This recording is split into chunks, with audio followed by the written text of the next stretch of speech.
আসসালামু আলাইকুম।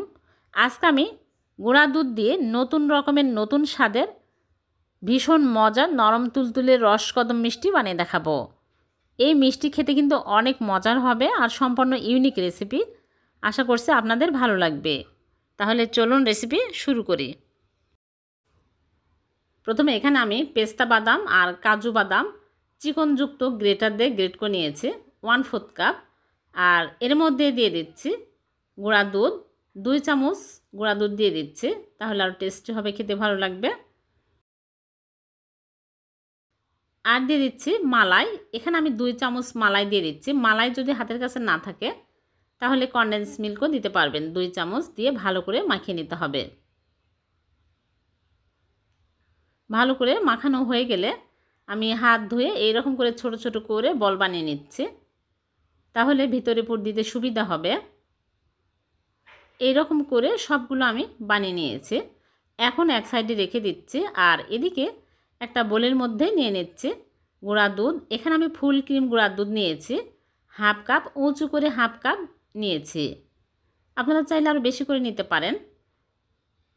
তারপরে এর মধ্যে দিয়ে দিচ্ছি কর্নফ্লাওয়ার 3 চামচ। কর্নফ্লাওয়ারের পরিবর্তে আপনারা চাইলে এখানে ময়দাও দিতে পারবেন। 3 চামচ দিয়ে দিচ্ছি। আর বেকিং পাউডার নিয়েছি মেজারমেন্ট চামচের 1/2 চামচেরও অর্ধেক, এর চেয়ে বেশি দেওয়া যাবে না। এখন দিয়ে দিচ্ছি ঘি 1 চামচ। ঘি বেশি দিলে কোনো সমস্যা নেই। ঘি দিয়ে আমি ভালো করে ঘষে ঘষে মিক্স করে নেব।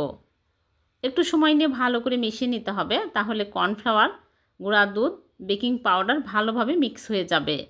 এই কাজটা একটু ভালো করে নিতে হবে, তাহলে মিষ্টি ভালো হয়।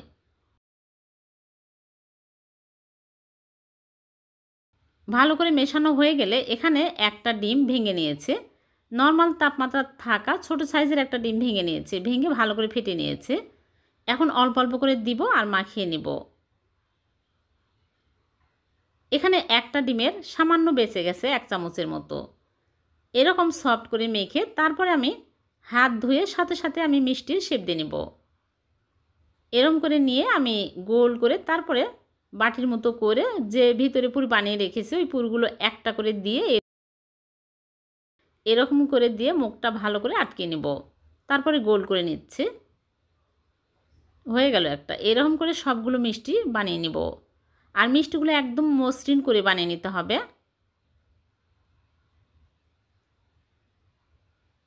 খুবই মজার এই মিষ্টিগুলো, আপনারা বাড়িতে বানিয়ে দেখবেন। অসম্ভব মজার হয় খেতে। গুঁড়া দুধের মিষ্টি এমনিতেও খেতে বেশি টেস্টি, কিন্তু এইরকম করে বাদামের গুঁড়া ভিতরে পুর বানিয়ে দিলে খেতে কিন্তু আরও বেশি মজার হয়। সবগুলো মিষ্টি আমি বানিয়ে নিয়েছি। দেখুন অনেকগুলো হয়েছে ছোট ছোট করে বানানোর কারণে। এখন আমি এক সাইডে রেখে দিয়ে মালাই তৈরি করে নেব। চুলায় প্যান বসিয়ে দিয়ে দিচ্ছি 3 কাপ লিকুইড দুধের সাথে 1 কাপ পানি মিক্স করে নিয়েছি, দিয়ে দিচ্ছি। আর দিয়ে দিচ্ছি 2টা এলাচ।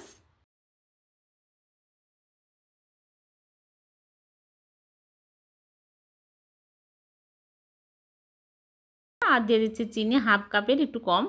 চিনি কমিয়ে বাড়িয়ে অ্যাড করতে পারবেন, যে যেরকম মিষ্টি পছন্দ করেন। চিনির পরিবর্তে কনডেন্স মিল্কও দেওয়া যাবে 1/2 কাপ। এখন ভালোভাবে বলক চলে আসছে, মিষ্টিগুলো দিয়ে দিচ্ছি। ভালোভাবে বলক আসার পরে মিষ্টিগুলো দিতে হবে।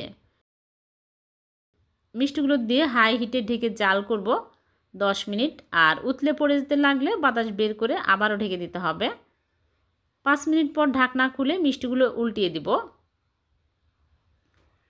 আবারও ঢেকে দিতে হবে। 10 মিনিট মিষ্টিগুলো জাল করে নিয়েছি। মিষ্টিগুলো হয়ে গেছে, মালাই ঘন হয়ে আসছে। এখন আমি চুলা থেকে নামিয়ে নিচ্ছি। চুলা থেকে নামিয়ে ঢেকে রেখে দিব 4 ঘন্টা।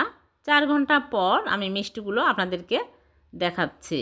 মিষ্টি কিন্তু সাথে সাথেও খাওয়া যায়, কিন্তু 4 ঘন্টা রেখে দিলে মিষ্টির মধ্যে মালাই ঢুকে আর মিষ্টি অনেক বড় বড় হয়ে যায় ফুলে। দেখুন আমি 4 ঘন্টা পর ফিরে আসলাম। এখন এই মিষ্টিগুলো একটা ছাঁকনিতে তুলে নিচ্ছি। নিয়ে এই ছাঁকনিতে মালাই ঝরার জন্য আমি রেখে দেব 10 মিনিট।